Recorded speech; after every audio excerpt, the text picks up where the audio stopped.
Hey guys welcome to way to dream. This is Divya. Video का title देख के आपको पता चल ही गया होगा कि आज हम किस बारे में बात करने वाले हैं। डेफिनेटली हम आईबीपीएस पीओ इंटरव्यू प्रिपरेशन की बात करेंगे। मैंने अपनी पिछली वीडियो में भी कहा था कि मैं आपको इंटरव्यू प्रिपरेशन के लिए आपको कहाँ से कौन से अच्छे सोर्स मिलेंगे इस बारे में आपको डेफिनेटली बताऊंगी कि मैंने अपने इंटरव्यू के लिए कहाँ से और किन सोर्सेज से प्रिपेयर किया है। मुझे लगता है कि वो सोर्स आपको अपनी इंटरव्यू की प्रिपरेशन में और आईबीपीएस पीओ की इंटरव्यू प्रिपरेशन में डेफिनेटली हेल्प करेंगे। मुझे लगता है कि मैंने अब तक 3 इंटरव्यू दिए हैं। Last year I RRB PO और आईबीपीएस पीओ का इंटरव्यू और इस बार मैंने आरआरबी पीओ का इंटरव्यू दिया है। तो 3 इंटरव्यू देने के बाद मुझे लगता है कि मैं एलिजिबल हूँ कि मैं आपको इस बारे में अपनी सोर्स सजेस्ट कर सकूँ कि मैंने जो सोर्सेज़ फॉलो किए वो जेन्युइन थे और उनसे इंटरव्यू में कुछ हद तक मुझे अच्छे मार्क्स मिले हैं। सो बाकी without any delay let's start this video. Video को स्टार्ट करने से पहले कुछ इंपॉर्टेंट बातें जो इस वीडियो के टॉपिक से रिलेटेड है। फर्स्ट तो जो स्टूडेंट यहाँ पे हम उन स्टूडेंट को दो कैटेगरी में मानते हैं कि फर्स्ट वही स्टूडेंट जिन्होंने कभी ना कभी कोई इंटरव्यू दिया होगा और सेकंड कैटेगरी में वे स्टूडेंट जिन्होंने कभी कोई इंटरव्यू दिया ही नहीं होगा। तो जिन्होंने मोस्टली लास्ट ईयर या इस बार आरबी पीओ का भी इंटरव्यू दिया है तो उनको मोस्ट ऑफ द टाइम ये सोर्सेज पता होंगे कि कहाँ से प्रिपरेशन करनी होती है, या अगर पता भी नहीं भी होंगे तो अपने इंटरव्यू देखे होंगे उन्हें पता चल गया होगा कि वहाँ कहाँ पे लैक है उनका और कहाँ से उनको पढ़ना है। सोर्स पता ना चला हो पर ये टॉपिक जरूर पता चल गया हो कि किन किन टॉपिकों से उन्हें पढ़ना है। और जिन्होंने कभी भी इंटरव्यू दिया नहीं है तो उन्हें ऐसे लगेगा कि क्या पढ़ें। स्पेशली मेंस का रिजल्ट आने के बाद लगेगा कि कुछ टाइम तो वो अभी ये एसबीआई पीओ की प्रिपरेशन में दे रहे होंगे और एसबीआई पीओ ये एसबीआई जूनियर असिस्टेंट मेंस में भी अपना टाइम दे रहे हैं कि मेंस की प्रिपरेशन करें। शायद ही कोई होगा जिसने अभी इंटरव्यू की प्रिपरेशन एकदम जेन्युइनली स्टार्ट कर दी होगी कि क्योंकि आईबीपीएस पीयू की रिजल्ट डिक्लेयर होने के बाद आपको most of the time 20 days ही मिलते हैं, तो उसमें आपको अपने डॉक्यूमेंट भी प्रिपेयर करने होते हैं। अगर मैं डॉक्यूमेंट की बात करूँ सबसे पहले तो मोस्ट ऑफ द स्टूडेंट का जिनमें डाउट रहता है आपके पास सर्टिफिकेट सारे होते हैं आपकी ग्रेजुएशन की। अगर आपने पोस्ट ग्रेजुएशन किया तो उनकी मार्कशीट डेफिनेटली आपके पास होती है, अगर नहीं हो तो आप वो कॉलेज से जाके पहले ही लेके आ सकते हो। और जिनको ग्रेजुएशन किए हुए 2 से ऊपर हो गए हैं साल, वो अपनी जाके एक फाइनल डिग्री भी लेके आ सकते हैं, उसकी नीड होती है वहाँ पे। और पोस्ट ग्रेजुएशन में दो आपके पास दोनों ईयर की अगर मार्कशीट है तो उससे काम चल जाएगा क्योंकि इंटरव्यू में इतना हेक्टिक नहीं लेते हैं वे भी। क्योंकि अगर आपके पास कोई एक आपके पास फाइनल ईयर की मार्कशीट है, आपके पास फर्स्ट ईयर और सेकंड ईयर की मार्कशीट नहीं है, तो इतना कोई इम्पैक्ट नहीं पड़ता। वो आपको बोल देंगे कि फाइनल जो वहाँ पे फाइनल आप जॉइनिंग के टाइम वहाँ पे डॉक्यूमेंट शो कर देना, आपसे एक लेटर लिखवा लेंगे, वो इतना कोई बड़ा इश्यू नहीं होता है। मोस्ट ऑफ द टाइम जो इम्पोर्टेंट डॉक्यूमेंट्स है वो है सबसे इम्पोर्टेंट मैं मानती हूँ कास्ट सर्टिफिकेट। अगर आप ओबीसी से ईडब्ल्यूएस से इन चाहते हैं तो आपको कास्ट सर्टिफिकेट डेफिनेटली बनवा लेना चाहिए और वो भी नया बनवा लेना चाहिए। क्योंकि कभी-कभी क्या होता है कि स्टूडेंट ध्यान नहीं रखते, 1 साल से पुराना सर्टिफिकेट ले जाते हैं। मैं बोलूँगी कि आप मेंस का रिजल्ट आने के अगर आपने अभी तक नहीं बनवाया है, वेट कर रहे हो, तो मेंस का रिजल्ट आने के नेक्स्ट डे ही आप अप्लाई कर दो क्योंकि उसको 7 टू 9 डेज़ लगते हैं और कभी-कभी अगर बीच में हॉलिडेज़ आ जाएँ तो वर्किंग 7 टू 8 डेज़ लगते हैं बाकी हॉलिडेज़ को कट करके। तो ये मानो आप कि जब तक आपका इंटरव्यू की डेट आएगी तब तक आपका वो आराम से बन जाए। और ध्यान रखो कि जब अप्लाई करो तो कोई स्पेलिंग मिस्टेक ना हो, स्पेलिंग मिस्टेक वहाँ पे चेक होती है।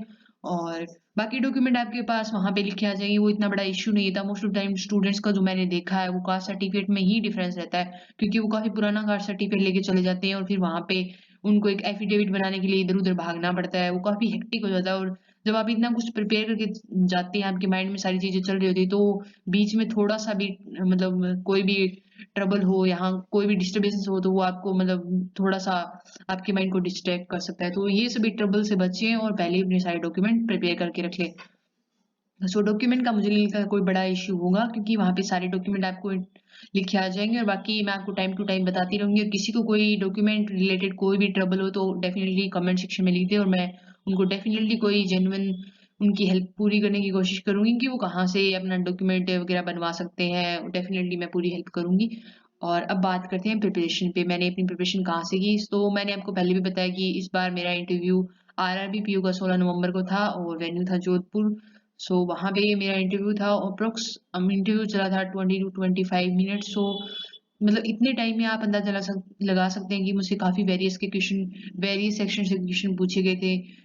अगर स्टार्टिंग से बात करूँ तो मुझे सबसे पहले ग्रेजुएशन से 4-5 क्वेश्चन पूछे गए। ग्रेजुएशन के मोस्ट ऑफ द टाइम मैं आपको नहीं सजेस्ट करूँगी कि आप अपनी पूरी ग्रेजुएशन की बुक्स पढ़ के जाएँ, पूरा इतना सारा मटेरियल रट के जाएँ। अगर आप 1-2 क्वेश्चन की ग्रेजुएशन के आंसर नहीं दोगे और आपको कुछ टाइम हो गया, मतलब 3 टू 4 ईयर का गैप हो गया ग्रेजुएशन करे हुए, तो आप नहीं दोगे तो चल जाता है। मतलब आपको उनको पता होता है कि मोस्ट ऑफ द टाइम ये चीज़ें वहीं से स्किप हो जाती है। पर यहाँ पे वो आपसे एक्सपेक्ट करते हैं कि वो चीज़ें भूल गए तो आपको बैंकिंग का याद होना चाहिए, क्योंकि उसकी आप प्रिपरेशन कर रहे हो। सो उस सेक्शन को अपना स्ट्रॉन्ग बना के जाओ कि वहां से कोई भी क्वेश्चन आए आप उसका डेफिनेटली आंसर दो। और ग्रेजुएशन के मतलब आप आंसर दे दोगे और नहीं भी दोगे ना तो कोई इतना बड़ा इम्पैक्ट नहीं पड़ता है। तो पहला सोर्स सबसे इम्पोर्टेंट, अब बात करते हैं कौन से सोर्सेज फॉलो करने चाहिए। तो सबसे पहले मैंने जो सोर्स फॉलो किया था वो है कपिल काठपाल सर की बैंकिंग अवेयरनेस का बैच। सो कपिल काठपाल सर का बैंकिंग अवेयरनेस का बैच मैंने ये प्रिपेयर किया था अन अकेडमी से। जो भी स्टूडेंट मुझे ध्यान से सुन रहे हैं ना, क्योंकि मैं लिखने से ज्यादा आपको बता के काफी चीजें बता सकूं, क्योंकि लिखना थोड़ा सा हेक्टिक हो जाएगा और यहाँ पे मुझे पूरा टाइप करना पड़ेगा। और टाइप में इसलिए करूँ ताकि आपको स्क्रीन थोड़ी अच्छी से दिखाई दे, जो भी मैं सोर्सेज लिखूँ वो थोड़ी अच्छे से दिखाई दे, क्योंकि लिखने में पेन से थोड़ी मतलब लाइटिंग की और ये सारी चीजें थोड़ी रिकॉर्ड करने की, मतलब रिकॉर्ड करना ट्रबल हो जाता है मुझे भी। मतलब स्क्रीन से मुझे लगता है कि आपको अच्छा दिखाई देगा, तो इसलिए जो भी चीजें मैं बोल रही हूँ ना आप वो नोट करते चलिए। एक नोट करने की हैबिट भी आप डालते रहिए, क्योंकि जब आप लिखते हैं तो चीजें ज्यादा याद रहती है और एफर्ट करने वालों को ही मतलब उनका रिजल्ट मिलता है। जो लोग ये एक छोटी सी वीडियो सुन के और एफर्ट नहीं डाल सकते, मतलब वो इंटरव्यू की मतलब इतना अपना एफर्ट डालना ही नहीं चाहते, वो मतलब जल्दी जल्दी सब चीजें फास्टली लेना चाहते हैं, तो फास्टली आपको कहीं पे कुछ भी नहीं मिलता, हमेशा एफर्ट डालने पड़ते हैं। जो स्टूडेंट जेन्युइनली इंटरव्यू की प्रिपरेशन करना चाहते हैं, और मुझे मैं अपना 100% दे रही हूँ इस इंटरव्यू की वीडियो में, क्योंकि मैं आपके साथ वो सारे सोर्सेज शेयर करने वाली हूँ जो मैंने पूरे फॉलो किए हैं, और मुझे नहीं लगता कि आपको कोई और सजेस्ट करेगा वो सोर्सेज कंप्लीटली एक वीडियो में, कि आपको एक ही वीडियो में सारे इंटरव्यू के सोर्सेज कहीं पे मिलेंगे, क्योंकि मुझे नहीं मिले। मैंने इंटरव्यू की प्रिपरेशन की और मुझे कहीं पे भी इतने सारे सोर्सेज एक जगह नहीं मिले। मैंने वेरियस वेरियस प्लेटफॉर्म से ढूंढे, अलग अलग तीन मतलब 30 to 40 50 वीडियोस देखी है मैंने, तब जाके मुझे सारे सोर्सेज का पता चला है। अगर आप इतनी वीडियो देखना चाहते हो और ये एक वीडियो स्किप करना चाहते हो कि यहाँ पे आपको लिखना पड़ रहा है, सुनना पड़ रहा है, यहाँ पे ज्यादा एफर्ट लगाने पड़ रहे हैं, तो डेफिनेटली आप यहाँ से जा सकते हो, मुझे वो इतना कोई बड़ा इश्यू नहीं रहेगा। आगे कंटिन्यू करते हैं।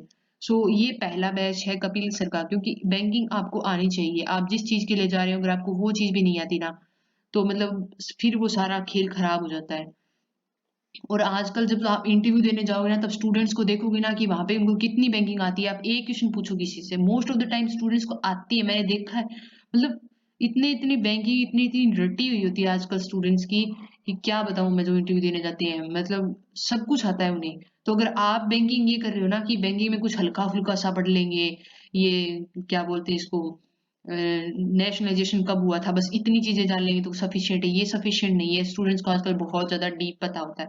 बैंकिंग के लिए मैंने कपिल काठपाल सर का अन अकेडमी पे बैच था उनका, उन्होंने ये बैच मार्च में करवाया था।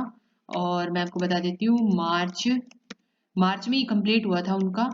और इसमें अप्रोक्स 20 प्लस इनकी 25 क्लासेस हैं। मतलब ये 20 क्लासेस सर की बैंकिंग अवेयरनेस की क्लासेस है और 5 क्लासेस सर की फाइनेंशियल अवेयरनेस है, यानी कि इसमें share market, IPO, secondary market, debentures, profit and sharing, ये सभी चीजें सर ने बताई है। और ये 20 क्लासेस इसमें सर ने इतना अच्छा बताया है। और मैं कपिल सर को ही क्यों सजेस्ट करी हूँ, क्योंकि बैंकिंग बहुत सारे टीचर्स पढ़ाते हैं, पर कपिल सर ही क्यों?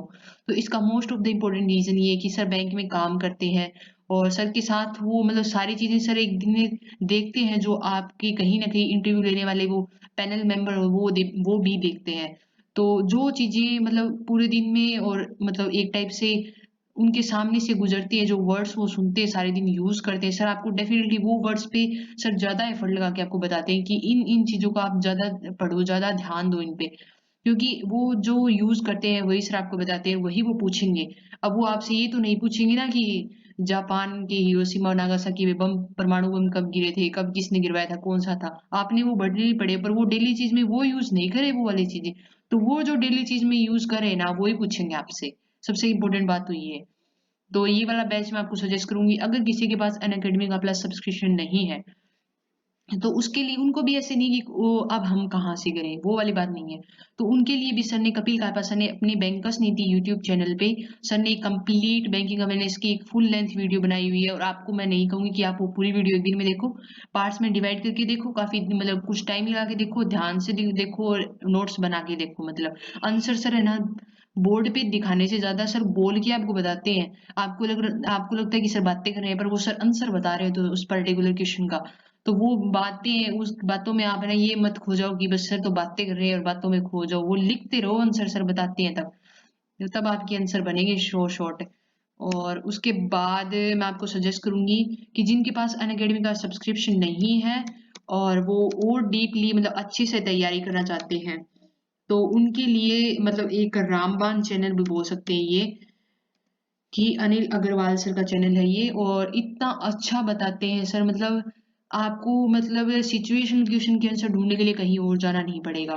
छोटी छोटी चीजों की जो आपके क्वेश्चन सडनली माइंड में स्ट्राइक हुआ, जैसे आप पढ़ रहे हो बैठते बैठे बैठे आप किसी का इंटरव्यू देख रहे हो सडन किसी और स्टूडेंट का लैपटॉप पे मोबाइल में, तो वहां पे उस पर्टिकुलर मॉक इंटरव्यू में उससे कोई क्वेश्चन पूछा वो आपको भी नहीं आता, तो अब आपने सोचा कि कहाँ से इसका एक प्रॉपर वे में आंसर देखें, तो यूट्यूब पे डायरेक्ट टाइप करो अनिल अग्रवाल सर की क्लासेस, काफी 240-80 वीडियोज है उनकी।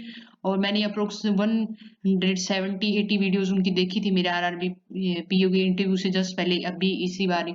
तो मुझे लगा कि सर बहुत अच्छा बताते हैं और मतलब प्रॉपर एक आंसर बताते हैं आपको सर की मतलब एक होता है ना कि आपने कभी किसी टीचर को पहले नहीं देखा, तो उसको देखने के लिए आपको और उनके वे को समझने के लिए उनकी कम से कम 5-6 वीडियोस तो देखनी पड़ेगी, उनके एक वे को समझने के लिए अंडरस्टैंड करने के लिए वो किस वे में आंसर बता रहे हैं।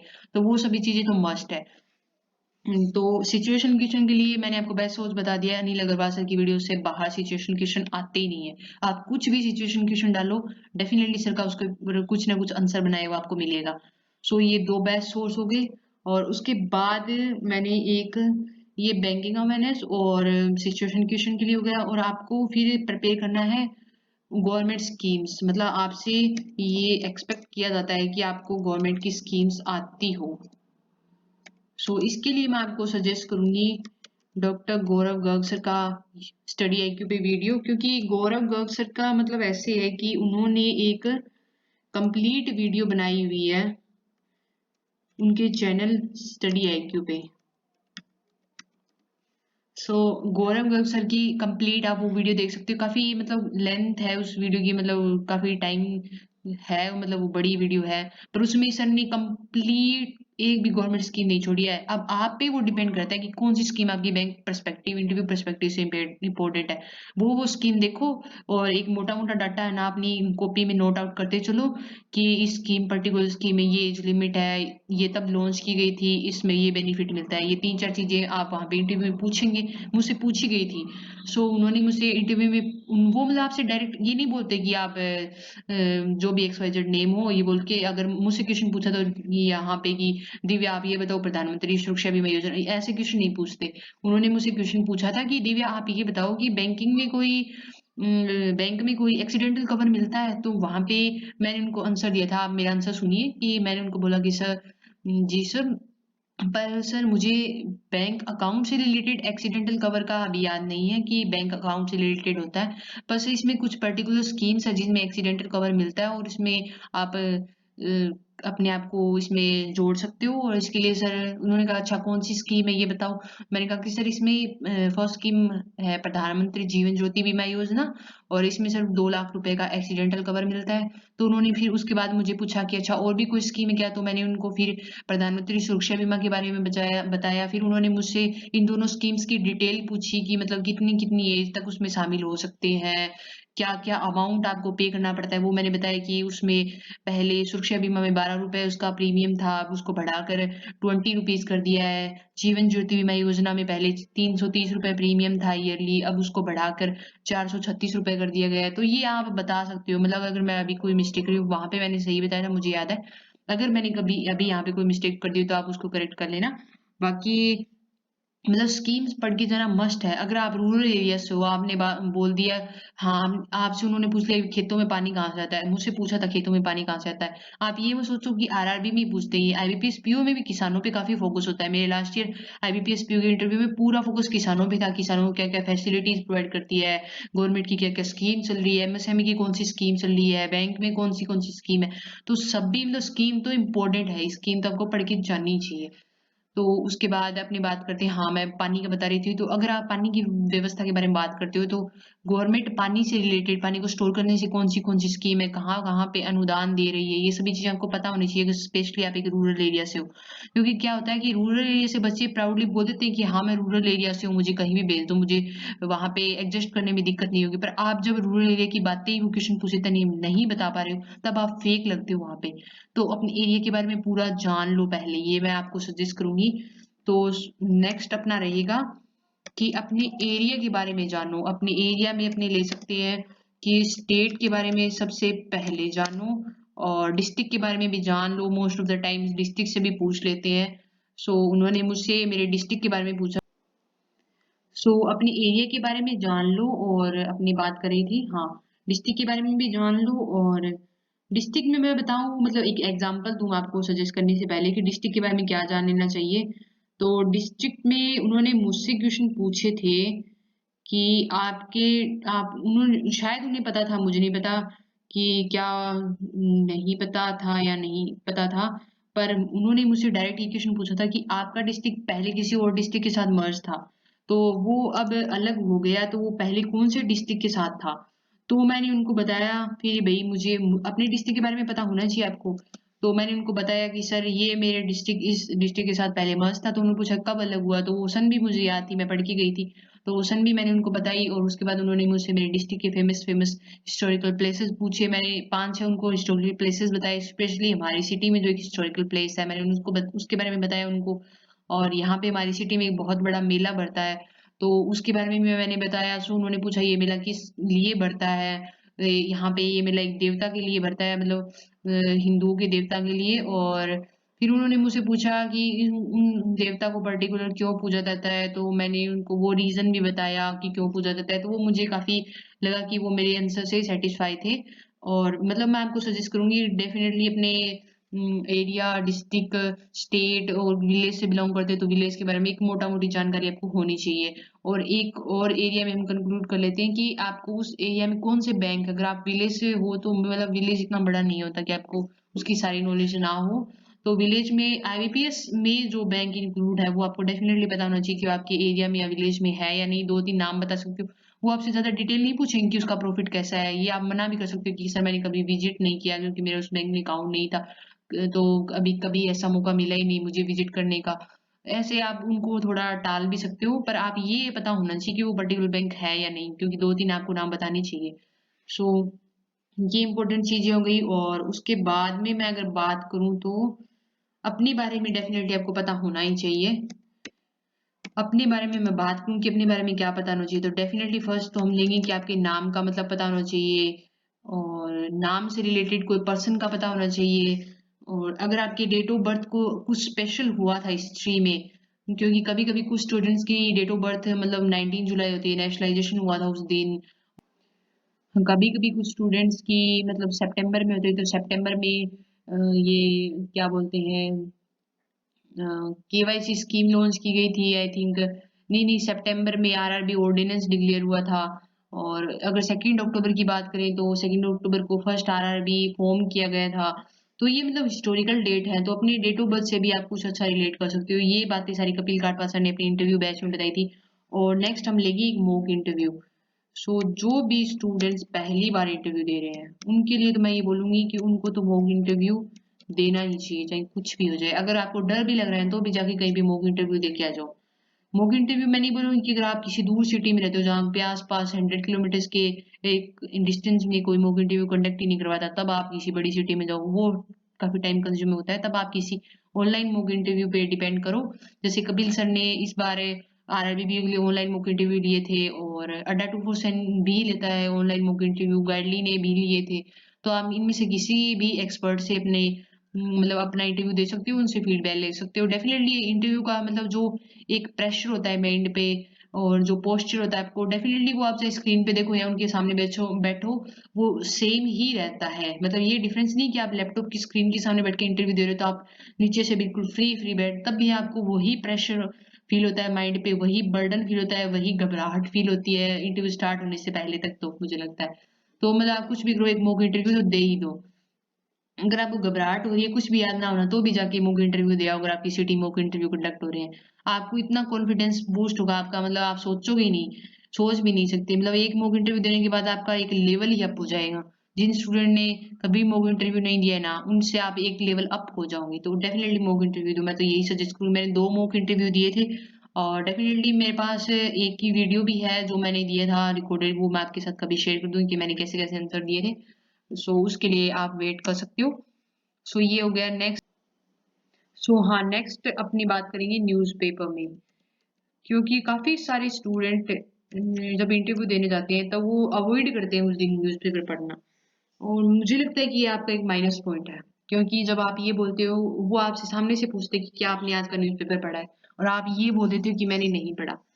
तो मतलब आप अपनी ओर आने वाले 4 क्वेश्चन को आप मना कर रहे हो, आप अपना उस इंटरव्यू रूम में टाइम डिक्रीज़ कर रहे हो।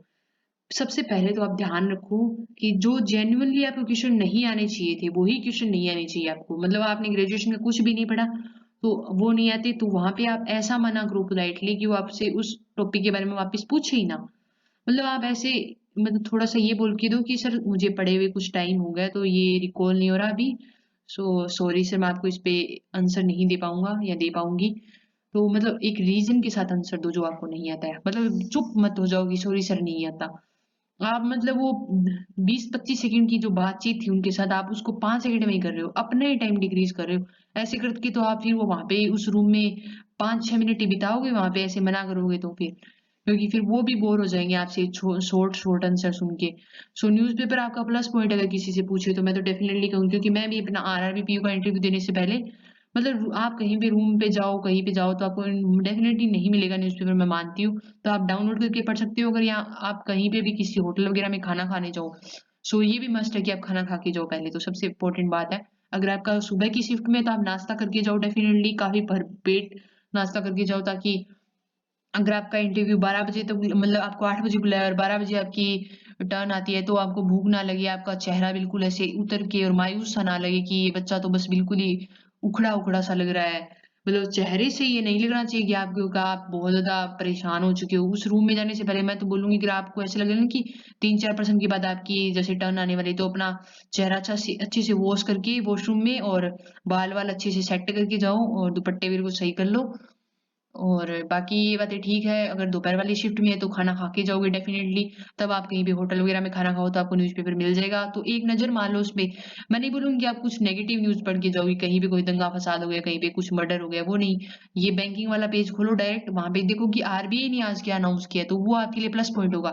अगर उस चीज़ से रिलेटेड आपका बैंकिंग में कुछ पढ़ा गया है, तो वो मतलब ये समझ लो कि आप उनको अपनी ओर अट्रैक्ट करने का एक और मौका आप ये मतलब प्लस पॉइंट जोड़ रहे हो अपनी प्रिपरेशन में।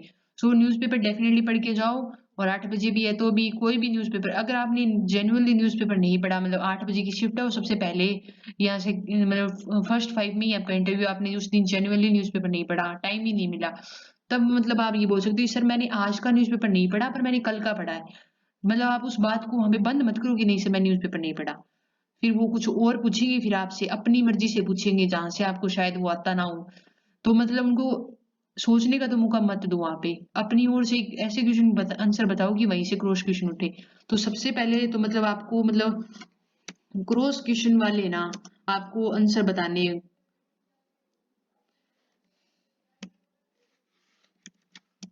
तो मैं आपको बोलूँगी कि ऐसे आंसर बताओ जहाँ से क्रॉस क्वेश्चन बने।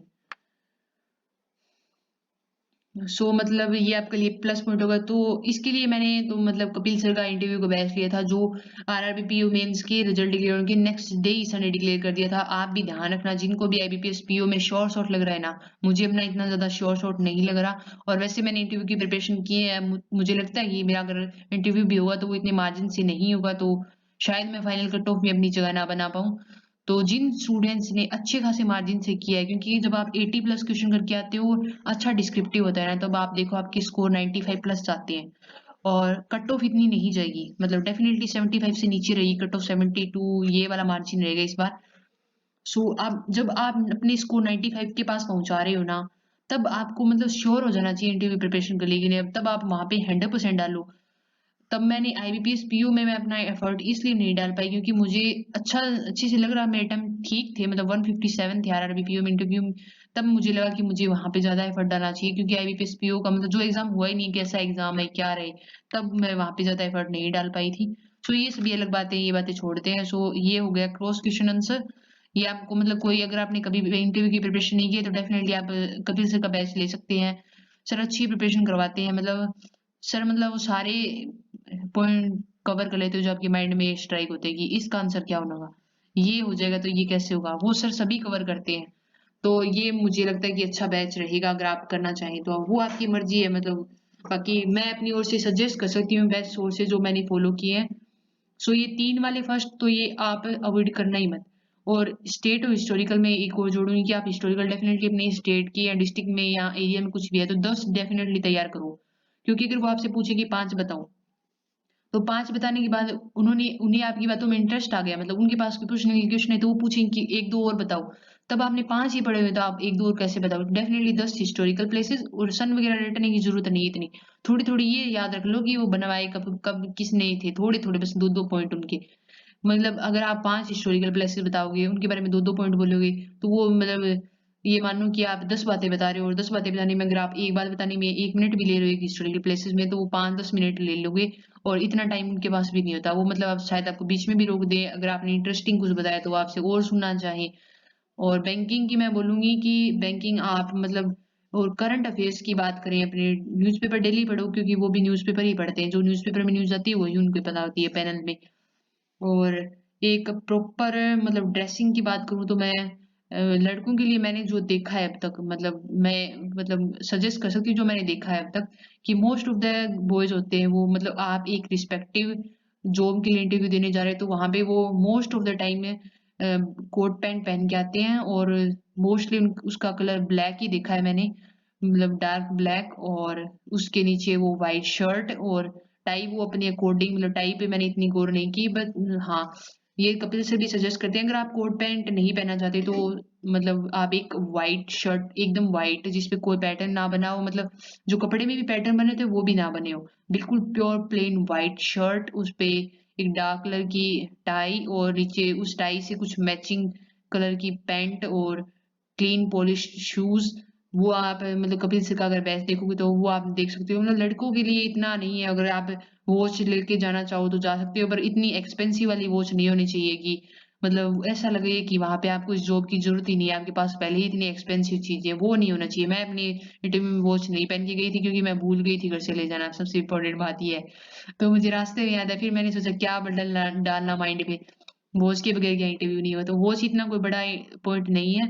और लड़कियों के लिए बात करूं तो मैं मोस्ट ऑफ द लड़कियां मैंने वहां पे देखी थी, सो वो मोस्ट ऑफ द बिल्कुल लाइट ग्रे कलर की उनकी ड्रेसेस थी, लाइट बिल्कुल ओलिव कलर की ड्रेसेस थी, पीच बिल्कुल लाइट कलर की ड्रेसेस थी। सो मोस्ट ऑफ द ऐसे था, कुछ के बिल्कुल लाइट लेवेंडर कलर के कुर्ते थे, तो बिल्कुल लाइट कलर आप कुर्ता ले सकते हो जिसमें एक वाइटनेस शो इतना लाइट हो, तो उसके नीचे आप व्हाइट कलर का प्लाजो, व्हाइट कलर की चूड़ीदार और उसके ऊपर एक व्हाइट कलर का दुपट्टा ले सकते हो। बाकी आप मैचिंग क्या आते हैं, मैंने मैचिंग दुपट्टा सूट सिलवाया था, ऑलिव कलर का था बिल्कुल लाइट।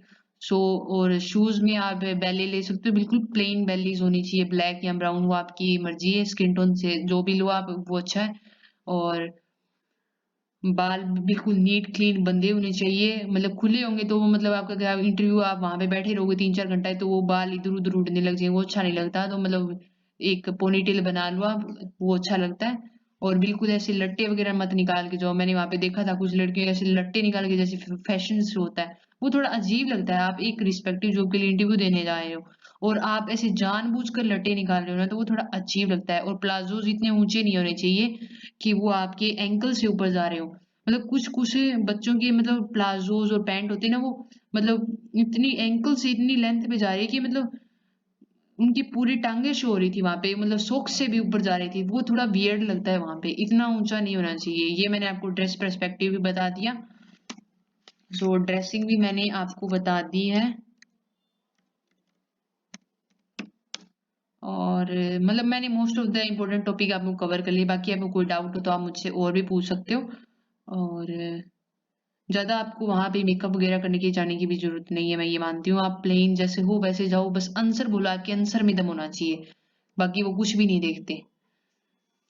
और कुछ इम्पोर्टेंट चीज़ों की और अगर रह गया तो मैं देख। और एक लास्ट पॉइंट, वो सबसे मतलब ऐसे हो सकता है कि कभी कभी वो आपसे बात करना चाहिए, आपका पॉइंट ऑफ व्यू सुनना चाहिए, तो वो ऐसे क्वेश्चन पूछ लेते हैं जैसे कि international and national affairs of course. तो ये इसी में ही आप इंक्लूड कर लेना, टाइपिंग में काफी ज्यादा हो जाएगा। ये वाला जब ऐसे एट दो दो टाइप होते हैं तो मुझे याद आ जाता है वो आईबीपीएस पीओ का इंटरव्यू डिस्क्रिप्टिव याद आ जाता है। सो ये लास्ट पॉइंट है इंटरनेशनल अफेयर्स। सो आपको डेफिनेटली इंटरनेशनल अफेयर्स भी करके जाने हैं, क्योंकि कभी कभी वो आपके कुछ टॉपिक्स पे आपकी मतलब पॉइंट ऑफ व्यू सुनना चाह सकते हैं कि ये बताओ। सामने से नहीं पूछेंगे, पर आपने न्यूज़पेपर का जिक्र कर दिया और पर्टिकुलरली आपसे मुंह से निकल गया कि रशिया यूक्रेन वॉर के बारे में कुछ निकल गया, तो वो पूछ लेंगे, यूके क्राइसिस के बारे में पूछ लेंगे। तो इन सभी के लिए मैं आपको सोर्स सजेस्ट करूंगी। डेफिनेटली सभी जानते हैं, और कुछ इससे अच्छा कुछ भी सोर्स नहीं है। वो स्टडी में थोड़ा ऐसे अच्छा लगता है। हाँ, स्टडी आईक्यू पे मतलब इम्पोर्टेंट टॉपिक की एक एनालिसिस वीडियो आती है डेली, और वो पढ़ के जाओ, वो मतलब देख के जाओ। और इंटरव्यू के लिए तो आप ये मैं बोलूंगी कि जब आप इंटरव्यू देने जाओ ना जिस दिन तक, तब तक वो चीजें दोहराते रहो, मतलब सफर करोगे कहाँ पे, या मतलब ट्रैवल का फिल्म है तो वो पढ़ते जाओ, क्योंकि वो चीजें आपके माइंड में रिकॉल होती रहनी चाहिए। और एट द लास्ट मोमेंट आपको बिल्कुल भी नर्वस नहीं होना है, बिल्कुल भी अपनी पैरों को टैप टैप नहीं करना है, अपने हाथों को नहीं हिलाना है। उस रूम के बाहर बैठ के मैंने मतलब पास बैठे स्टूडेंट्स को देखा था, इतने मतलब नर्वस थे कि उनको पता ही नहीं था कि उनके पैर इतने ज्यादा टैप कर रहे हैं, आवाज आ रही है, उनके हाथ इतने ज्यादा है ना शेक हो रहे हैं। वो सभी चीजें आपको अवॉइड करनी है। खुद को देखो पहले कि आप शेक तो नहीं करे, अपने पे ध्यान दो पूरा सेल्फ। ज्यादा किसी से बातें करने में, दूसरों का नॉलेज सुनने में, अपना ज्ञान बांटने में वो ध्यान मत लगाओ, वहां पे खुद पे ध्यान रखो। और प्रॉपर रहो, और कमरे में जाने से पहले एक लंबी सांस लेके और एक चेहरे पे अच्छी सी स्माइल लेके जाओ। और एक मोस्ट इंपॉर्टेंट लास्ट में आपको बताती हूँ, मिरर, वो सबसे इंपॉर्टेंट है। अपनी रूम में अपनी स्टडी टेबल के सामने एक अच्छा सा मिरर वहां पे सेट कर लो, और अपने जो भी आंसर हो, सिचुएशन हो चाहे बैंकिंग वगैरह से क्वेश्चन हो, जितने भी क्वेश्चन बनाओ उनके आंसर मिरर में देख देख के बोलो।